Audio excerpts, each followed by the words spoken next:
की आरती की थाली जैसे ही आरती के थाल घुमाने लगे, वैसे ही एक सुंदर ज्योति प्रकट होती है, जिसके रोम रोम में श्रीमद् भागवत के 18,000 श्लोकों का गहना लटका हुआ है। अब आपके मन में आएगा कि ज्योति कौन है? यह ज्योति कोई और नहीं, यही भक्ति देवी है। बोलिए भक्ति देवी की जय। भक्ति ये देवी है, प्रकट हो गई। कहा कि आपकी कथा सत्कर्म करने से मेरे बेटे ज्ञान वैराग्य हमेशा चला गया, होश में आ गए। आपकी कृपा के कारण से मेरे बेटे ज्ञान वैराग्य का मूर्छा गया, होश में आ गए। बोलिए अब मैं आपको दक्षिणा क्या दूं, मुझे क्या करना होगा? अब इसका भाव समझिए। भाव ये है कि संसार में 3 नगरी है। भागवत में 3 नगरी का वर्णन आता है, एक मथुरा का, एक वृंदावन का, एक द्वारका का। रामचरितमानस में 3 नगर का वर्णन आता है, ज्ञान नगरी, देह नगरी, अविदेह नगरी। तीनों में अंतर क्या, भेद क्या है, समझना जरूरी है।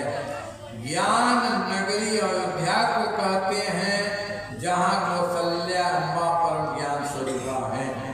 विदेह नगरी जनकपुर को कहते हैं, जहाँ पर साधक को देह का विभान नहीं है। और विदेह नगरी, देह नगरी वह रावण का है कि केवल उसे देह पर निज भुज बल पैर विचार, अपनी केवल भुजा पर विश्वास करता, देह की भरोसा पर विश्वास है। और यह इस श्रीमद् भागवत सत्कर्म के अंतर्गत 3 नगरी है। वृंदावन नगरी, वृंदावन नगरी भाव नगरी है। आज भी वृंदावन जाना तो राधे राधे राधे राधे राधे राधे राधे राधे राधे राधे करते हुए कोई भी मिल जाएगा, राधे राधे मिल जाएगा। तो भाव नगरी है, उसी में लोग भीड़े रहते हैं, डूबे रहते हैं।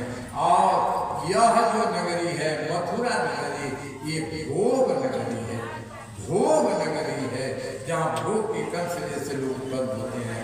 और द्वारका जो है ये योग नगरी है, जहाँ योगेश्वर, जहाँ द्वारकाधीश करके शासन करते हैं। 3 नगरियों का वर्णन हमारे यहाँ आया है। तो भक्ति देवी ने कहा कि अब मैं क्या करूं? तो सब ऋषियों ने कहा दक्षिणा यही होगा आपका। इस संसार के अंतर्गत कली आने वाला है।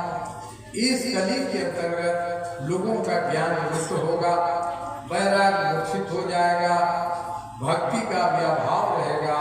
तो आप इतना करें कि भक्ति का भी जागरण हो और ज्ञान वैराग्य का भी लुप्त नहीं हो, ऐसा करें। उसी दिन से भक्ति देवी ने वरदान दिया कि जो श्रीमद् भागवत की सप्ताह कथा का, जो श्रीमद् भागवत के सत्कर्म को श्रवण करेगा, श्रवण कराएगा, जो श्रवण करा रहा है कहेगा कि अच्छा काम हो रहा है, उसके अंतर्गत मैं भक्ति का जागरण कर दे दूं और उनके सूखा हुआ ज्ञान वैराग्य जो मूर्छित है उसको भी मैं संचारित कर दूंगी। बोलिए भक्ति देवी की जय।